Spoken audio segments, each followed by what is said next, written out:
जय श्री ओम नमः सती। नमो अरहंताणं नमो सिद्धाणं नमो आयर्याणं नमो वज्रायाणं नमो लोये सवसाहूणम् नमः श्रीवर्धमानाय निर्धूतकलिलात्मने सालोकानां त्रिलोकानां यद्विद्यादर्पणायते। आचार्य उमा स्वामी कृत रत्नगंड श्रावकाचार्य के 2 अधिकार अपने पूर्ण हुए हैं, सम्यक दर्शन अधिकार और सम्यक ज्ञान अधिकार। आज सम्यक चारित्र अधिकार की चर्चा प्रारंभ करते हैं। सम्यक दर्शन और सम्यक ज्ञान होने पर जीव चारित्र को धारण करता है। कई लोग कहें कि सम्यक दर्शन के बिना भी तो चारित्र का धारण होता है, तो सम्यक दर्शन के बिना चारित्र होता ही नहीं है। सम्यक दर्शन ज्ञान चारित्राणि मोक्ष मार्ग। यहाँ पर आचार्य देव ने इसी बात को दोहराया है 47वें नंबर के छंद में कि दर्शन ज्ञान होने पर जीव को चारित्र होता है या चारित्र की ओर जीव गमन करता है, चारित्र को प्राप्त होता है, सहज चारित्र होता है। अनेक प्रकार की कथन पद्धतियाँ हैं। कथन पद्धतियों को विवक्षा सहित समझना चाहिए। अब कोई कहे चारित्र को धारण करना चाहिए, वो भी ठीक है। चारित्र धारण करता है, वो भी ठीक है। कई लोग कहते करता नहीं है, हो जाता है, वो भी ठीक है। विवक्षाएँ हैं कथन की, उन विवक्षाओं को समझना चाहिए। आचार्य अनेक अनेक प्रकार से कहते हैं। अब चारित्र धारण करना चाहिए, ये विवक्षा में भी कोई दोष नहीं है। चारित्र धारण करो, गुरु भगवान तो ऐसा कहते हैं, कुंद आचार्य आदि तो कहते हैं चारित्र धारण करो। परिवज्जधु सामन्नम जद इच्छति दुख परिमोक्षम, 201 नंबर की गाथा है, चरणानुयोग सूचक चूलिका की पहली गाथा है। उसमें आचार्य देव कहते हैं, माने मंगलाचरण की 5 गाथाओं के बाद वो मंगलाचरण जो शुरू का किया वो मंगलाचरण पुनः दोहराया गया है, उसके बाद पहली गाथा है। इस प्रकार से नमस्कार करके और फिर सभी जीवों को कहते हैं कि सिद्ध भगवान को नमस्कार करके शुद्धम सिद्धम पणमीय। अब क्या करो कि यदि तुम दुख से छूटना चाहते हो तो अब ये तो समझ में आ गया ना, दुख से छूटोगे कैसे। विधि समझ में आ गई, विधि का श्रद्धान हो गया कि एक त्रिकाली ध्रुव ज्ञायक परमात्मा है, उसकी दृष्टि करने से ही तुम्हारे दुखों का अभाव हो गया। इतनी बात समझ में आ गई। इसका मतलब ये है कि अभी मार्ग पता है, ज्ञान श्रद्धान हो गया। तो अब क्या करें। अब टिकट ले ली है, पता है यही बस जा रही है, कहीं जाना है, हिम्मतनगर जाना है, टिकट भी ले ली है और सामने बस भी खड़ी हुई है। क्या क्या कहेगा कोई भी, अब चढ़ के बैठ जाओ फटाफट। अब किस बात की देर है, अब तो निर्णय भी हो गई, व्यवस्था भी हो गई है। तो आचार्य कुंद देव सम्यक ज्ञान तत्व प्रज्ञापन और ज्ञेय तत्व प्रज्ञापन के माध्यम से 7 तत्वों का निरूपण करके, जीव और अजीव तत्व का निरूपण करके अब ये आज्ञा देते हैं, आदेश देते हैं कि हे जीव, यदि तुम दुख परिमोक्षम, दुखों से छूटना चाहते हो तो क्या करो। परिवज्जधु सामन्नम, सामान्य को धारण करो। अब कई लोगों को ऐसा लगेगा कि आचार्य कैसी बात कर रहे हैं। परिवज्जधु माने ये लोट लकार का शब्द है, डेटिव बोलते हैं इसको। डेटिव नहीं, क्या बोलते हैं, इम्पेरेटिव। इम्पेरेटिव है, इम्पेरेटिव सेंटेंस। इम्पेरेटिव है आज्ञावाची, आज्ञा देते हैं लोट लकार में, गच्छतु आगच्छतु, ये वाली भाषा में परिवज्जधु है कि तुम धारण करो, सामान्य को धारण करो। अब सुन कर के अपने को ऐसा लगे कि आचार्य कुंद देव कह रहे हैं मुनि दीक्षा धारण करो, श्रामण्य को धारण करो, व्रतों को धारण करो, तो अपन ना कैसे बोल सकते हैं। अब तो करना ही पड़ेगा, आचार्य की आज्ञा का उल्लंघन कैसे करेंगे। तो कई लोग सोचते हैं शायद आचार्य अमृतचंद्र देव ने नीचे टीका में थोड़ा बहुत कोई रियायत की बात की हो कि वो तो अपने आप हो जाएगा, धीरे धीरे अपने आप सहज हो जाएगा, तुम कुछ मत करो।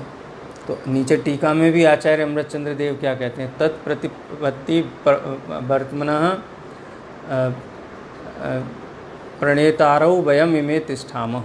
तत्प्रतिपत्ति वर्तमना, जिनमें ऐसे श्रामण्य की प्रतिपत्ति हुई है। वर्तमना, हम मुनि दीक्षा लेकर के खड़े हैं ना यहाँ, प्रणेतारव कहने वाले, ये मुनि धर्म को अंगीकार करके मुनि धर्म का उपदेश करने वाले हम श्रमण खड़े हैं ना। वयम इमे तिष्ठाम, हम यहाँ खड़े हैं, तुम क्यों घबराते हैं? तुम तो श्रामण्य को धारण करो।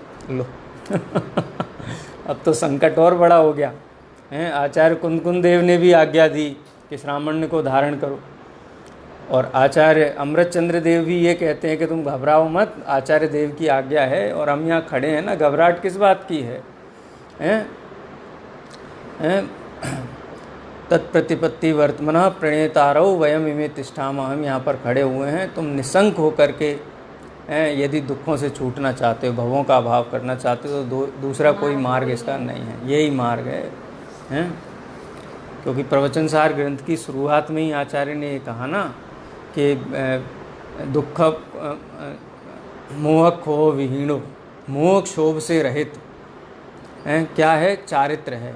मोह खो विहीणो जो समो, जो समता भाव है वही चारित्र है। ऐसा चारित्र धारण करो जो मोह और क्षोभ से ग्रस्त है, दुखों से रहित है, समता भाव वाला है। समता भाव वाला चारित्र धारण करो। और वो समता भाव वाला चारित्र कहाँ है? वो चारित्र आत्मा का ही गुण है, इसलिए आत्मा ही चारित्र है। माने उस आत्मा का निर्णय करो जहाँ से इस चारित्र की उपलब्धि होगी। माने कोई कहे कि वो ले आओ, आम ले आओ, आम ले आओ, तो कहाँ से लेके आएँ? जहाँ आम होगा वहीं पे मिलेगा ना। तो चारित्र को धारण करो। तो चारित्र की उत्पत्ति का स्थान क्या है? अब कह दिया चारित्र को धारण करो, तो क्या करेंगे? तो अब हम क्या ऐसा खाएंगे, ऐसा पिएंगे, ऐसा प्रवर्तन करेंगे, इतने ही कपड़े रखेंगे, इतने नहीं रखेंगे। गृहस्थ होगा तो इस प्रकार से विचार करेगा, श्रमण होंगे तो इस प्रकार से विचार करने लगें कि अच्छा तो हम महाव्रत का धारण करेंगे, 6 काय के जीवों की हिंसा का पालन करेंगे, 18,000 प्रकार के सील का पालन करेंगे, स्थूल और सूक्ष्म दोनों प्रकार के असत्य का त्याग करेंगे।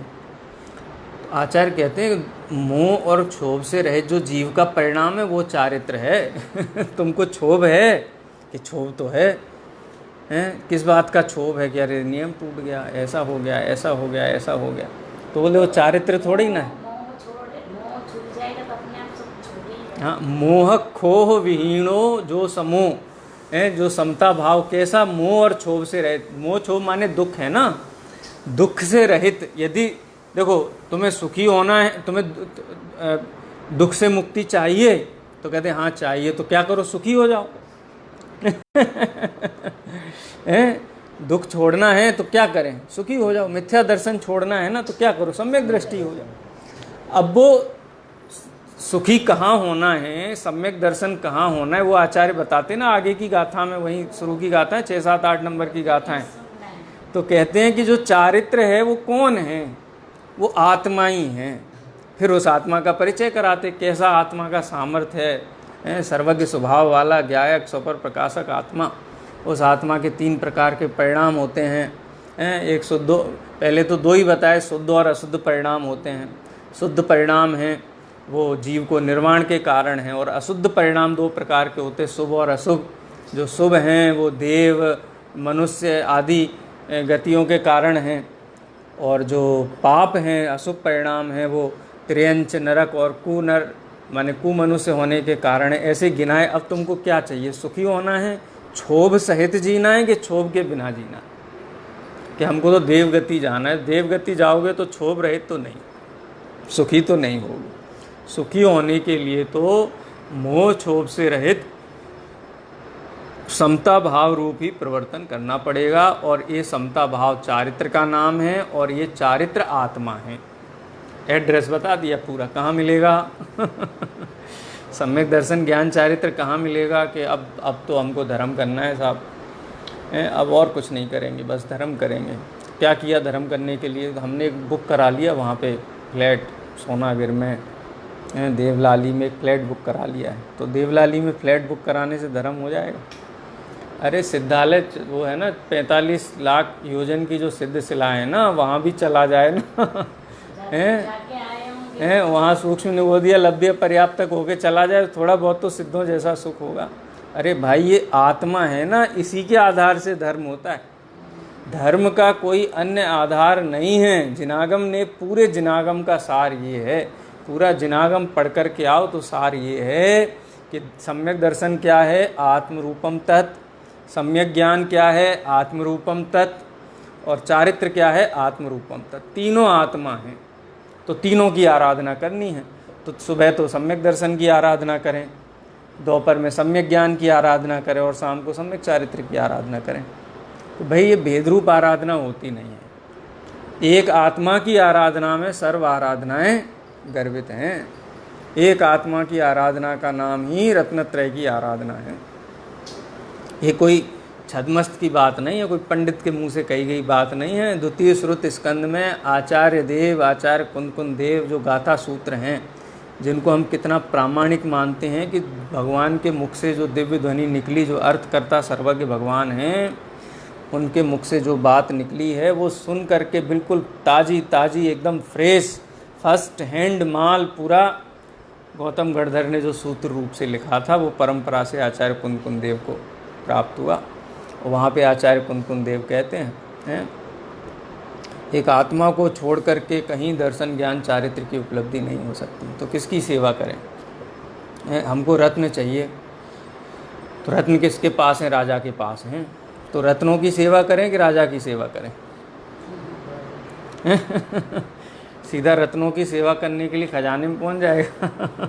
तो रत्न मिलेंगे कि राजा की सेवा करो। 17वीं 18वीं गाथा में है ना, समय सार की, गुरुदेव श्री के प्रवचन हैं नैरोबी के, कि राजा की हैं जैसे आत्मा, जैसे राजा की सेवा करने से उसको अनुकूलताएं प्राप्त होती हैं, राजा प्रसन्न होता है, ऐसे ही अगर तुम्हें भव दुखों का अभाव करना है तो एक राजा की सेवा करो।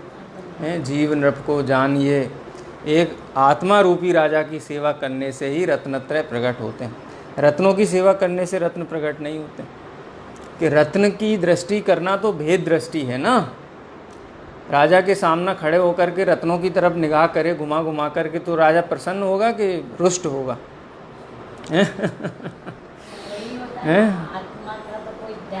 हाँ, समझाओ चर्चा करो तो कहते आत्मा फात्मा। ऐसे निरादर करते हैं उसका शब्दों के द्वारा। आत्मा फात्मा की बात मत करो। हैं एक चर्चा आत्मा की चर्चा से क्या होगा? कुछ नहीं होगा। कुछ करना चाहिए जीवन में, कुछ परिवर्तन दिखना चाहिए जीवन में, कुछ परिवर्तन लाना चाहिए। अरे परिवर्तन लाया नहीं जाता है, परिवर्तन होता है, सहज परिवर्तन होता है। जब दो आचार्य ने बताया ना तुमको क्या चाहिए, हमको संसार का दुख नहीं चाहिए। अच्छा, तो जो सुख है उस सुख का स्वरूप है मोह क्षोभ से विहीन। मोह क्षोभ से विहीन जब जीव होता है तो कैसा होता है? समता भाव रूप होता है। और समता भाव किसका लक्षण है? चारित्र का लक्षण है।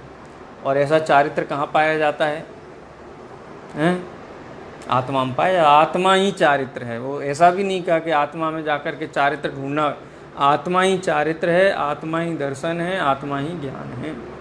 यानी सर्व विकल्प द्वंद्वों को तोड़ करके, अभी आएगा उसमें दोपहर की क्लास में अपना समय सार का अगला जो छंद है ना, प्रमाण निक्षेप के संबंध में। अभी 8वें नंबर के छंद में तो आत्मा के जो अनेक विकल्प भेद हैं उनका निषेध किया है कि जो पर द्रव्य से भिन्न एक ज्ञायक ज्योति है, ज्ञान ज्योति है, उसकी दृष्टि करना ही निश्चय सम्यक दर्शन है।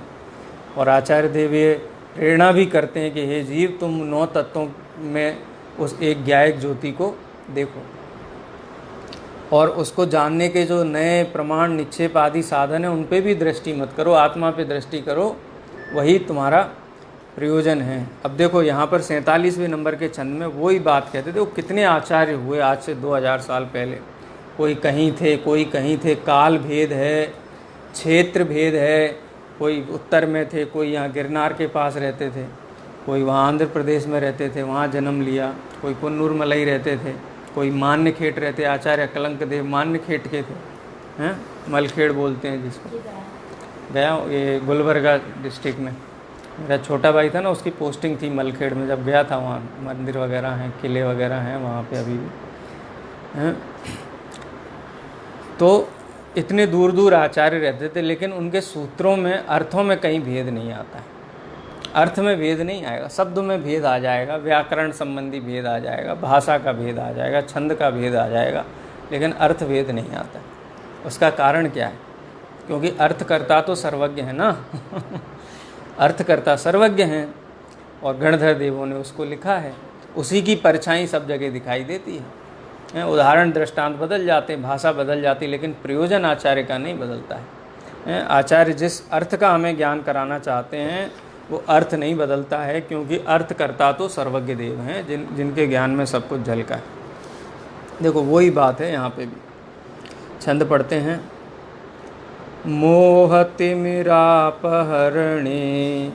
दर्शन लाभाद वाप्त संज्ञानम रागद्वेष निवृत्यै चरणं प्रतिपद्यते साधु।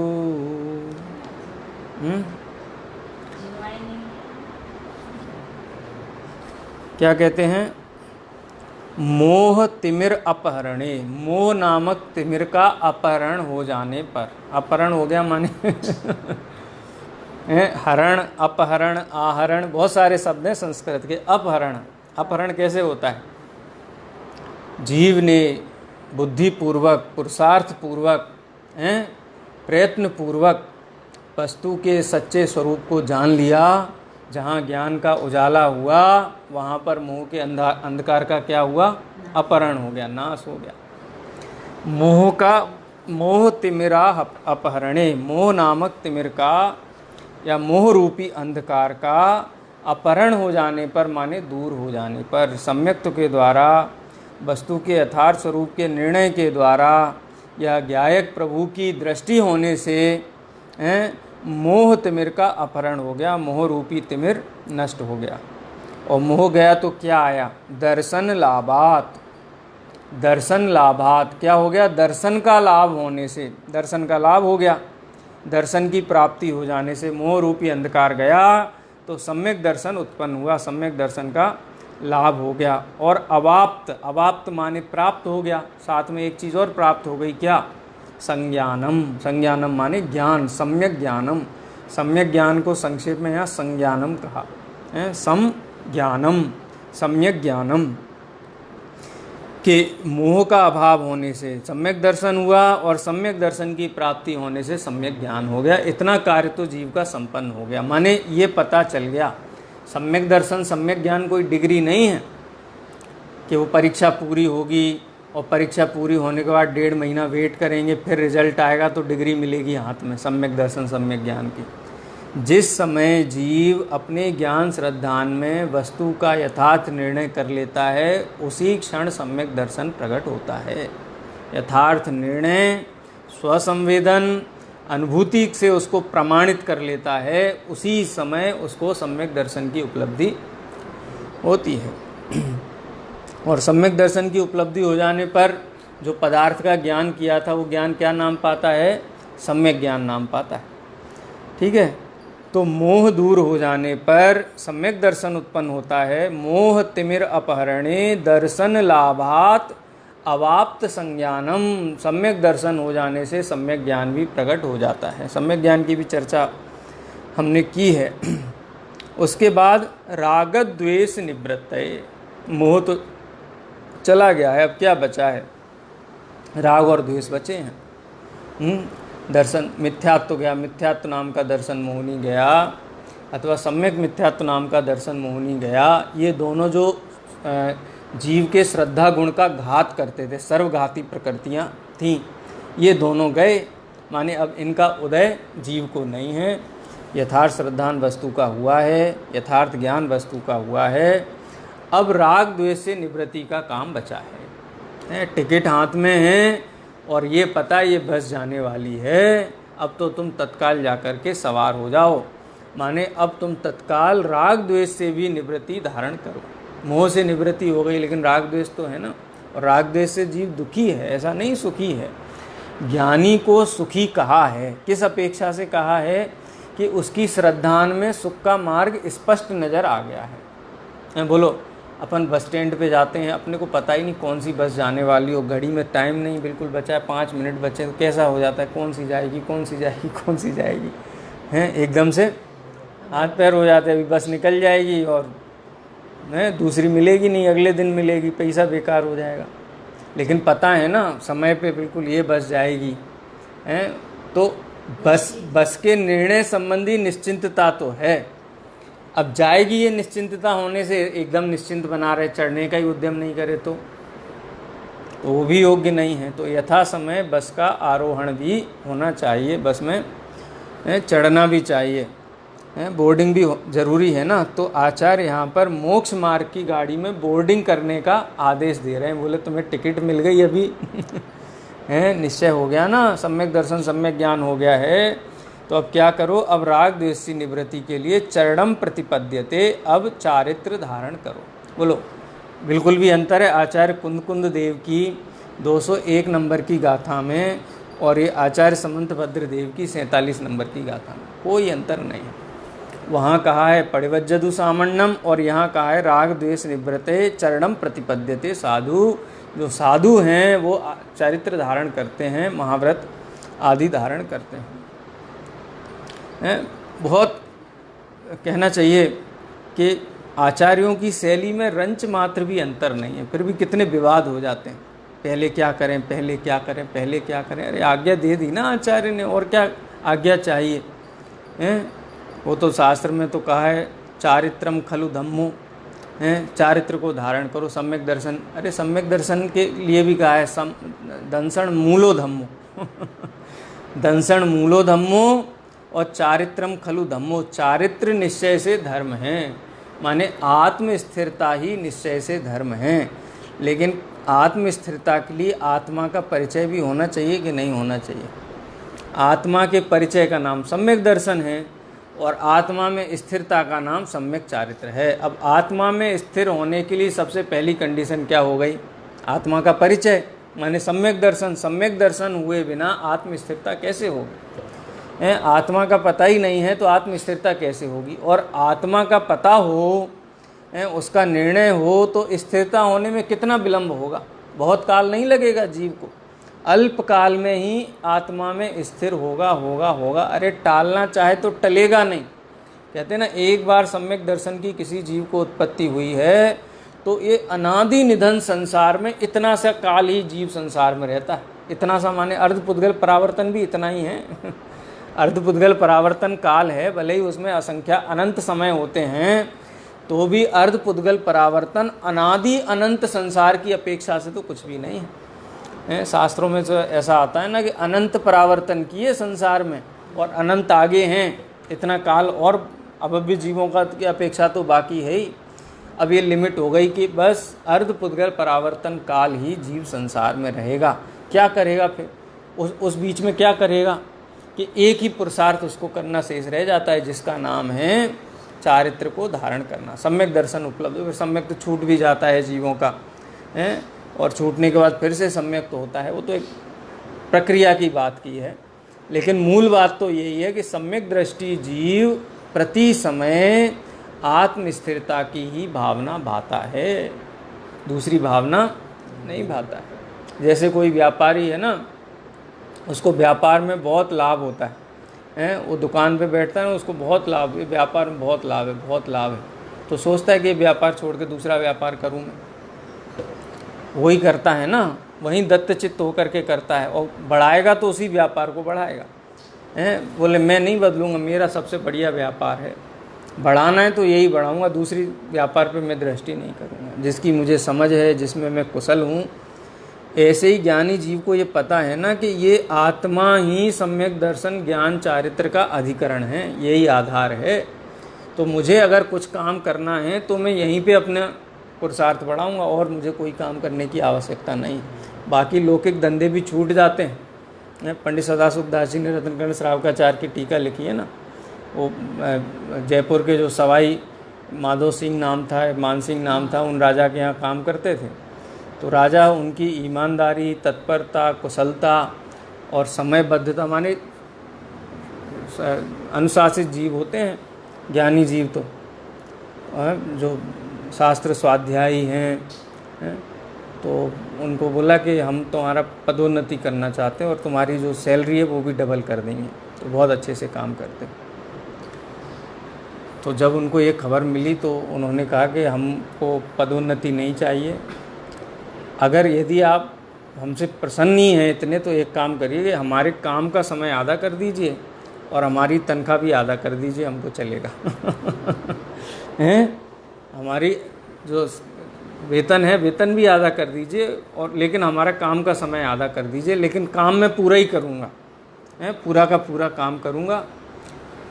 तो पता नहीं किसी ने चुगली की थी, क्या की थी, फिर राजा स्वयं गया और देखा, उनका काम काज देख करके बहुत प्रसन्न हुआ, और उन्होंने जो भावना भाई थी वो सैलरी डबल करके और टाइम आधा कर दिया था। इस प्रकार की कहानी मिलती है। तो माने कोई दूसरा होगा तो कहेगा तो बहुत प्रसन्नता की बात है, हैं? लेकिन जो ज्ञानी जीव हैं उनको पता है ना कि सुख का आधार क्या है। ये तो कमजोरी है, आजीविका करना, शरीर का पालन पोषण करना, परिवार का पालन पोषण करना, ये कोई साहस का काम नहीं है, ये तो चारित्रगत कमजोरी है। अब ये चारित्रगत कमजोरी मिटे इसके लिए आचार्य भगवान क्या करते हैं, उत्साह दिलाते हैं कि तुम एक काम करो, अब हैं क्या करो, रागत द्वेष निवृत्त्यै चरणम प्रतिपद्यते, कि तुम राग द्वेष से निवृत्ति लेकर के आचरण में प्रवर्तन करो। माने आचरण में प्रवर्तन करो का मतलब क्या है कि उस राग द्वेष से भी निवृत्त हो जाओ, उस कमजोरी को भी छोड़ दो। राग द्वेष से निवृत्ति हो, देखो इसको बड़ी सूक्ष्मता से अपने को समझना चाहिए कि मुनि भगवंतों को कितने प्रकार का 6 काय के जीव की हिंसा का त्याग होता है, और 18,000 प्रकार के सीलों का पालन करते हैं, बरोबर है।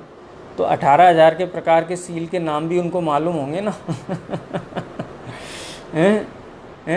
नहीं हो 6 इतना शिवभूति मुनि की तरह हो, तो याद नहीं हो तो चारित्र का पालन नहीं होगा क्या?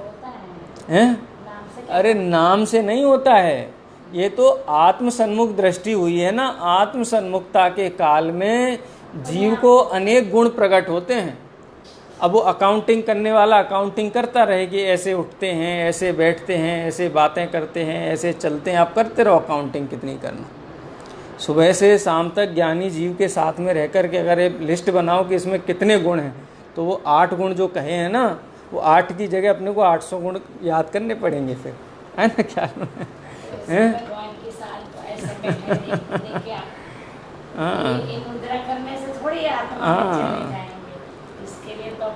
अब अहिंसा का पालन करने के लिए हिंसा का त्याग करता हूँ, अब सत्य का पालन करने के लिए असत्य का त्याग करता हूँ, अब चौर्य का पालन करने के लिए चोरी का त्याग करता हूँ। ऐसा विकल्प रूप त्याग नहीं होता है।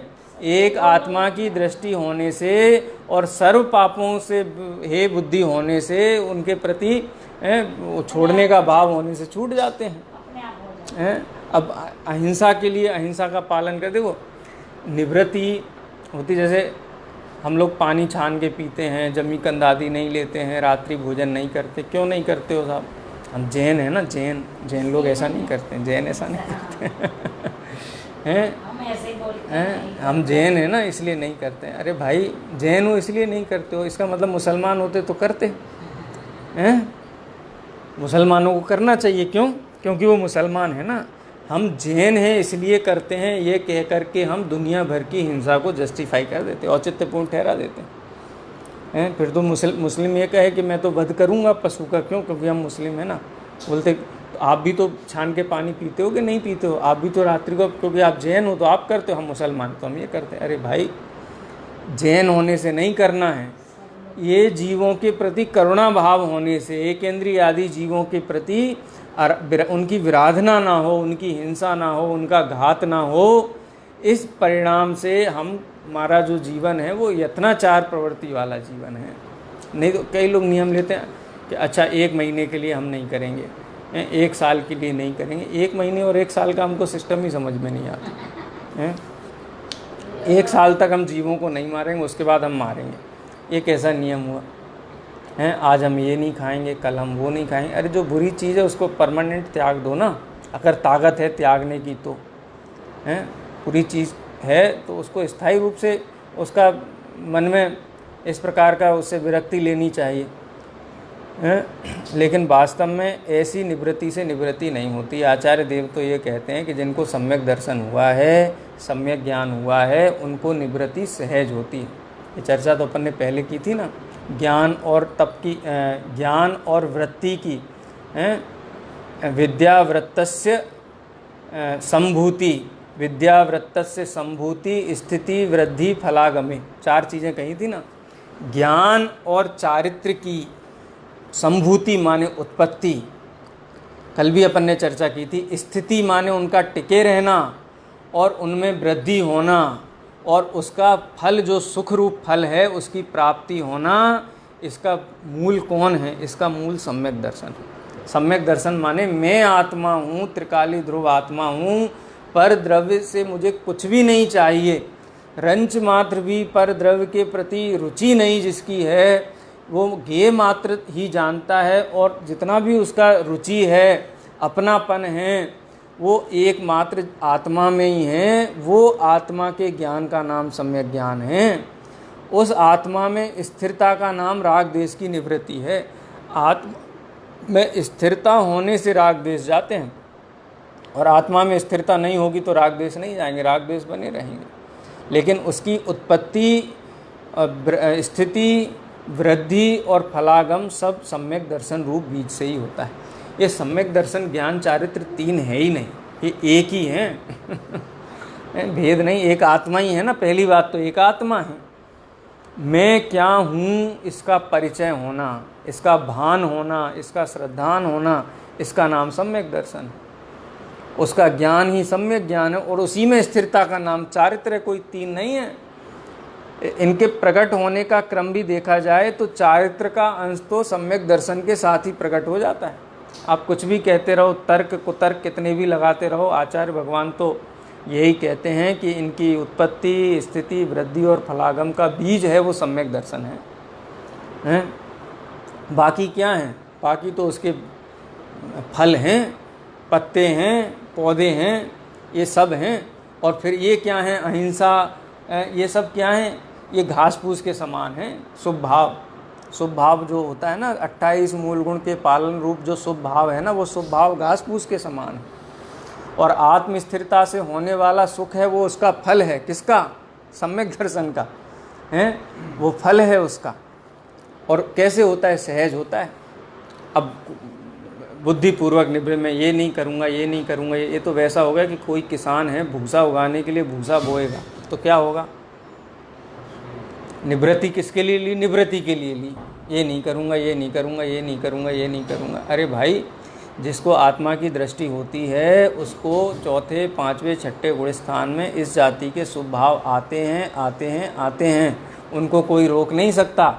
लेकिन ऐसी मैं प्रवृत्ति कर लूँ, मैं ऐसा पाप नहीं करूँगा, ऐसा पाप नहीं करूँगा, ऐसा संकल्प मात्र से चारित्र की उत्पत्ति हो, तो आचार्य कहते हैं कि वो सब बाल तप है, बाल व्रत है। आत्मा की दृष्टि हुए बिना रत्नत्रय होते ही नहीं हैं। वास्तव में तो वो आत्मा ही हैं। सम्यक दर्शन भी आत्मा, सम्यक ज्ञान भी आत्मा, और सम्यक चारित्र भी आत्मा। आचार्य समंतभद्र देव ने भी उस बात को यहाँ पुनः दोहराया। कितनी बार यही बात आ चुकी वास्तव में देखा जाए तो। वहाँ भी यही बात की, सम्यक दर्शन अधिकार में भी यही बात की। सम्यक ज्ञान अधिकार में पहले ही छंद में सम्यक दर्शन से ज्ञान होता है, सम्यक दर्शन पूर्वक ज्ञान होता है, ये बात कही। और 47वें नंबर के छंद में फिर सम्यक दर्शन को लिया। कई लोगों को तो इतनी बार सम्यक दर्शन शब्द सुन करके एलर्जी हो जाती है। क्या होता है सम्यक दर्शन? कुछ नहीं होता है। सम्यक दर्शन से कुछ नहीं होता है। मिथ्यात्व से किसी जीव का कोई अहित नहीं होता है। मिथ्यात्व तो अकिंचित कर है। वो तो निश्चय सम्यक दर्शन तो 7वें गुण स्थान में होता है। ऐसी अनर्गल बातें शुरू हो जाती हैं। लेकिन आचार्य भगवान क्या कहते हैं कि मोह तिमिर का दूर हो जाने से सम्यक दर्शन होता है, सम्यक दर्शन हो जाने से सम्यक ज्ञान होता है, और सम्यक ज्ञान प्राप्त हो गया है। ऐसे सम्यक दर्शन और सम्यक ज्ञान का लाभ करने वाले जो साधुजन हैं, साधुजन हैं, साधुजन माने साधुजन जो सज्जन लोग हैं। साधु शब्द का अर्थ सज्जन ही होता है ना। भव्य जीव हैं, यहाँ तो सज्जन शब्द का ही प्रयोग किया है इसमें, ये ग्रंथ में। और ये प्रकाशन भी उनके यहाँ से है जो मिथ्यात्व को किंचित कर कहते हैं। ये उनके यहाँ का प्रकाशन का ग्रंथ है। अभी डिटेल में जाता कौन है, आचार्यों के शब्दों को पढ़ता कौन है? सम्यक ज्ञान जिसे सज्जन भव्य जीव राग द्वेष की निवृत्ति के लिए चरणम प्रतिपद्यते, चारित्र को धारण करते हैं। क्योंकि साधु चारित्र को धारण करते हैं, साधु तो चारित्र को धारण कर चुके हैं ना। तो यहाँ साधु शब्द का क्या अर्थ आएगा? साधु शब्द का अर्थ है जो भव्य जीव हैं, यानी जो ज्ञानी जीव हैं, जिनको सम्यक दर्शन सम्यक ज्ञान प्रकट हुआ है। वो वाला नहीं, इस कॉपी की बात कर रहा हूँ मैं, वो तो अजमेर से प्रकाशित होगी। हाँ अच्छा, वो गुजराती है, ये अजमेर से प्रकाशित है ना, ये मित्रा विज्ञान।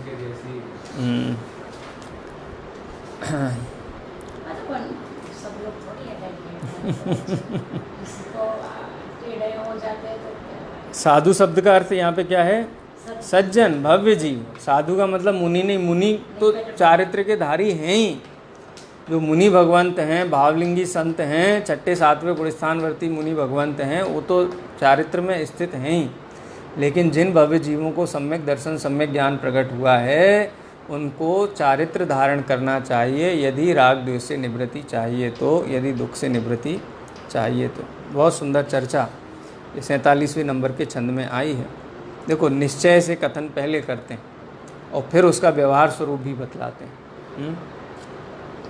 48वें नंबर के छंद में देखते हैं, राग द्वेष निवृत्ते हिंसादि निवर्तना कृता भवति अनपेक्षितार्थ वृत्ति कह पुरुषस्य सेवते नृपति नाम। कितना बढ़िया हेतु दिया आचार्य ने। अनपेक्षिता अर्थवृत्ति, जिनको पैसा चाहिए ही नहीं, जिनको धन चाहिए ही नहीं, वो नौकरी करेंगे क्या? क्यों करते हम नौकरी? गवर्नमेंट ये कह दे कल से कि भाई, सब ये कहते हैं ना हम देश की सेवा के लिए काम करते हैं, तो बोले ठीक है, कल से आप सब देश की सेवा करना, आपकी सैलरी बंद कर दी जाती है। बोलो, तो दान करने को हैं? आपको कोई भी सरकारी सुविधा, भत्ते, आप जो करना अपने खर्चे पे करना। ऑफिस आओ तो आप अपने खर्चे पे आना, घर जाओ तो अपने खर्चे पे। ऑफिस का कोई भी साधन संसाधन आप प्रयोग में मत लाओ, आप देश की सेवा करो। बोलो, कोई करेगा क्या? हैं? किस लिए करते हैं? आप अपने लिए ही करते हैं ना, इससे ये चीज़ सिद्ध हो जाती है। वो तो ईमानदारी से करें, उत्साह से करें, तो देश प्रेम की भावना उसमें ऐड कर दी जाती। लेकिन कई लोग ऐसे होते हैं कि उससे भी प्रभावित नहीं होते, उनकी बिल्कुल अर्जुन की दृष्टि की तरह उनकी दृष्टि एकदम वहीं रहती।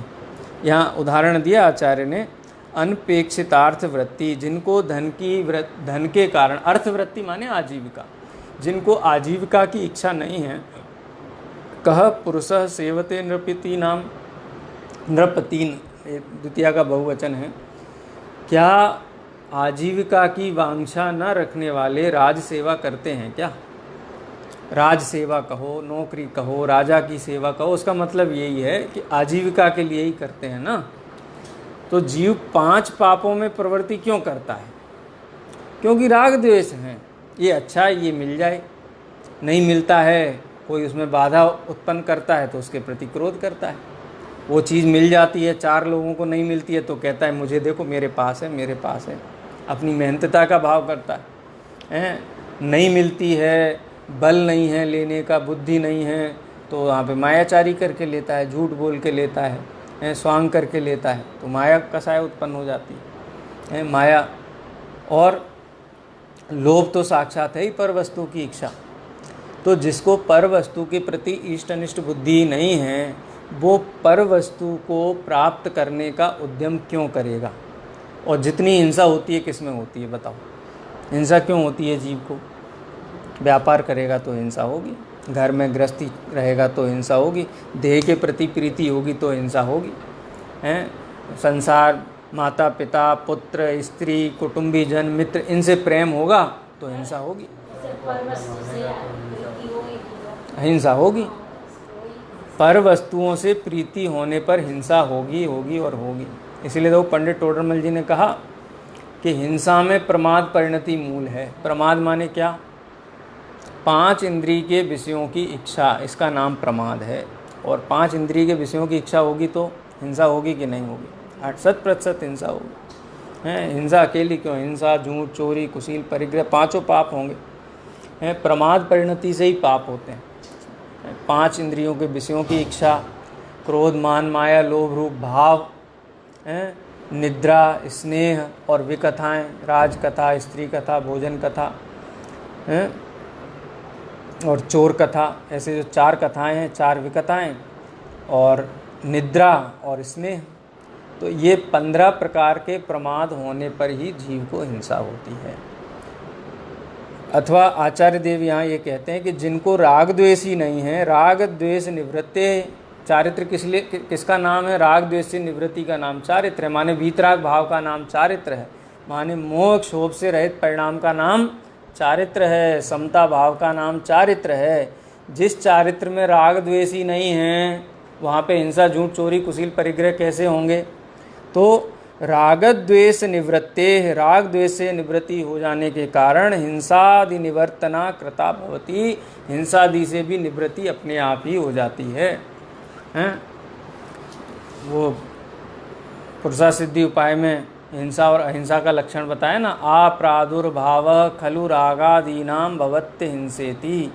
रागादि भावों की उत्पत्ति नहीं होने का नाम अहिंसा है। तेषामेवोत्पत्ति, उनकी उत्पत्ति होने का नाम ही हिंसा है। तो मुनि भगवंतों को हिंसा क्यों नहीं होती है? कि उनको राग द्वेष भावों से निवृत्ति हो गई है।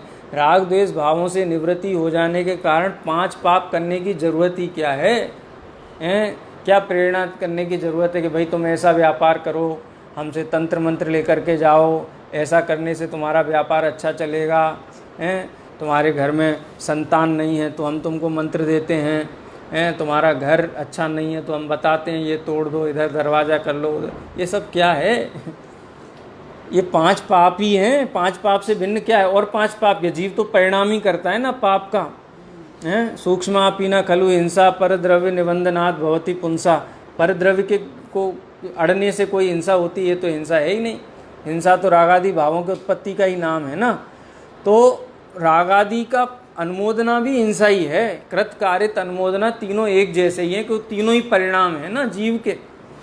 तो तीनों परिणाम होने से हिंसा ही है। जिसको राग द्वेष की प्रवृत्ति है वो हिंसा से रहित नहीं है, और जिनको राग द्वेष की प्रवृत्ति नहीं है उनको 3 काल में हिंसा होती नहीं। आचार्य देव ने कहा राग द्वेष निवृत्ते, कि राग द्वेष की निवृत्ति हो जाने के कारण हिंसा निवर्तना कृता भवति। हिंसा से तो छुट्टी वैसे ही मिल जाती है। जहाँ राग द्वेष नष्ट हुए वहाँ पर हिंसा से तो निवृत्ति सहज ही मिल जाती है। अब हिंसा के लिए कोई अलग से, अहिंसा के लिए अलग से कोई उद्यम करने की ज़रूरत नहीं है। अब ऐसे मैं अहिंसा का पालन करूँगा, ज्ञान सबका है, उनके विधि भेद प्रभेद सब है, लेकिन पालन कैसे होता है? सहज होता है। सहज क्यों होता है? क्योंकि राग द्वेष की निवृत्ति हो गई है इसलिए। जैसे किसी माता को पहली बार माँ बनी है, कभी बच्चे को खिलाया भी नहीं, अपने भाई बहन को भी, छोटे को भी बोलते नहीं मेरे को पसंद ही नहीं है बिल्कुल, सुसु कर देता है, ऐसा कर देता है। किसी का भी बच्चे को कभी उसको एकदम एलर्जी, लेकिन जब स्वयं माँ बनती है तो उस पुत्र का लालन पालन कैसे करना है? तो जितने प्रकार की एलर्जीज उसको थी पहले, अरुचि थी, वो अरुचि और एलर्जी का अभाव हो जाता है ना। क्यों? क्योंकि मातृत्व भाव है। ऐसे ही मुनि भगवंतों को वीतराग भाव की उत्पत्ति होने पर ये अहिंसादि सहज पलते हैं। इनको एक एक करके संग्रह नहीं करना पड़ता है। अब भेद प्रभेद गिनाओ तो इतने प्रकार का सत्य, इतने प्रकार का सील, इतने प्रकार का, ये तो आदमी तो एकदम घबरा जाए, अपन कैसे पालन करें? हैं? मालूम है टेंशन कब होती है? वो क्लास चलती है ना पेरेंटिंग, जो नए नए माता पिता बनने वाले हो तो उनकी पेरेंटिंग की क्लास होती है। अभी बने तो हैं नहीं हैं, अब वहाँ पढ़ते तो बहुत टेंशन होती है, ऐसा नहीं करना, ऐसा नहीं करना, ऐसा करना, ऐसा करना, ऐसा करना, ऐसा करना, सुन सुन के टेंशन हो जाती है। क्यों? क्या क्या याद रखें, नोट बना करके भी, लिख करके भी याद नहीं होता है। लेकिन जब पुत्र उत्पत्ति या जो भी पुत्री की उत्पत्ति होती है तो क्या क्या याद रखना पड़ता है? ये सहज है वस्तु का परिणमन है। जिसको एक ज्ञायक सच्चिदानंद भगवान आत्मा की दृष्टि हुई है, उसकी दृष्टि होने से राग द्वेष आदि की उत्पत्ति नहीं होती है, और राग द्वेष की उत्पत्ति नहीं होने से हिंसादि भी नहीं होते हैं। तेषाम एवोत्पत्ति हिंसा इति जिनागम से संक्षेप। और हिंसा का ही नाम लिया। आचार्य कहते हैं कि पाप तो एक ही है, क्या? राग द्वेष में प्रवृत्ति। राग द्वेष में प्रवृत्ति एक ही पाप है खाली। वो राग द्वेष में प्रवृत्ति होने से हिंसा होती है, राग द्वेष में प्रवृत्ति होने से ही झूठ होता है, असत्य होता है, उसी से चोरी होता है, उसी से कुशील होता है, उसी से परिग्रह होता है, उसी से व्यसन होते हैं, उसी से दोष होते हैं। सारे दोष राग द्वेष के कारण हैं। तो क्या करें? राग द्वेष से निवृत्ति ले लो। कि राग द्वेष से निवृत्ति कैसे होगी? हैं, क्रोध आदि कैसे मिटेंगे, राग द्वेष कैसे मिटेंगे? तो कहेंगे तत्व अभ्यास के अभाव में, पर पदार्थों के प्रति इष्टनिष्ठ बुद्धि होने से। ये इष्टनिष्ठ बुद्धि तो राग द्वेष है। क्रोध आदि उत्पन्न होंगे, राग द्वेष उत्पन्न होंगे, तो क्या करें? तत्व का अभ्यास करो। तत्व अभ्यास के बल से वस्तु का यथार्थ स्वरूप ख्याल में आने से राग द्वेष की प्रवृत्ति मिटती है, सम्यक दर्शन ज्ञान चारित्र की उत्पत्ति होती है। सम्यक दर्शन ज्ञान चारित्र की उत्पत्ति होने से हिंसादि रहते ही नहीं हैं, तो अहिंसा रूप हो जाता है जी। राग द्वेष निवृत्ते हिंसादि निवर्तना कृता भवती। देखो, राग द्वेष की निवृत्ति से हिंसादि पापों की निवृत्ति स्वयं होती है।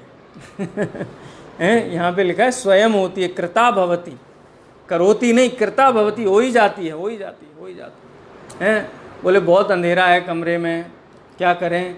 कि लाइट चालू कर दो। अच्छा, लाइट चालू करेंगे तो कि वो उससे प्रकाश हो जाएगा। अच्छा, प्रकाश हो जाएगा, फिर अंधकार को निकालने के लिए क्या करना पड़ेगा? अरे प्रकाश हो गया ना, राग द्वेष से निवृत्ति हो गई। कि राग द्वेष से तो वीतराग तो हो गया, लेकिन अब हिंसा कैसे जाएंगे? अरे राग द्वेष ही हिंसा रूप है। राग द्वेष से निवृत्ति का नाम ही अहिंसा है। तेषाम एवोत्पत्ति हिंसा इति जिनागम से संक्षेप। देखो, आचार्य अमृत चंद्र देव कहते पूरे जिनागम का सार इतना है। कितना? कि राग द्वेष हिंसा है और राग द्वेष से निवृत्ति अहिंसा है। वही सत्य है, वही ब्रह्मचर्य है, वही अचौर्य है, वही अपरिग्रह है। राग द्वेष से निवृत्ति ही सर्व है। तो अंतरंग में राग द्वेष की निवृत्ति होने पर अहिंसादि महाव्रत सहज ही उत्पन्न होते हैं। इस प्रकार की चर्चा इस छंद में आई है। समय हो गया। निज निधि निज में बताई यह अनंत उपकार है, इसके लिए जिन वाणी माँ को वंदना सतवार है।